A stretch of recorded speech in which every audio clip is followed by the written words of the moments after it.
అరే కంపెనీ ఎందుకు వదిలేసావురా? కుక్కలాగా పని చేపిస్తారు, శాలరీ ఏమో నెలకు ఒకసారి ఇస్తారు, ఒక చిందు ఒక విందు ఏముండదు. ఒక్క 10 రోజులు ఆగిండాల్సింది కదరా.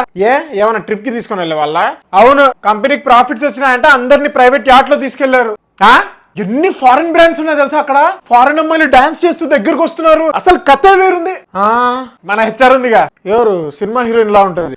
అందరు ఫారెన్ అమ్మాయిలతో డాన్స్ చేస్తుంటే పాపం తను చాలా ఇన్సెక్యూర్ ఫీల్ అయిందా. నా దగ్గరకు వచ్చి గౌస్ నాతో డాన్స్ చేస్తావా అని అడిగింది. సరే అన్న రూమ్ లోకి లాక్కొని వెళ్ళింది. మార్నింగ్ టాప్ అని సౌండ్ వచ్చిందిరా. నేను బెడ్షీట్ కప్పుకొని రూమ్ నుంచి బయటకు వచ్చా. ముందర యాట్ ఓనర్ బాడీ పడి ఉంది, అక్కడేమో గోల్డ్ బిస్కెట్స్ కింద పడి ఉన్నాయి. ముందర పోలీసులు ఉన్నారు.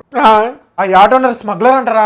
సరేలే మంచిదైంది నేను రాకపోవడం. ఆ పోలీసులు ఆ గోల్డ్ అంతా గవర్నమెంట్ కి ఇస్తే వాళ్ళకేంటి లాభం అని ఆలోచించి అందరం పంచుకుందామని ఒక్కొక్కరికి 10 బిస్కెట్లు ఇచ్చారు. ఆరిఫ్ గడ్ ఇల్లు కట్టుకున్నాడు, వివేక్ గడ్ ఫారెన్ వెళ్ళిపోయాడు, ఒకరు స్టార్ట్అప్ ఓపెన్ చేశారు.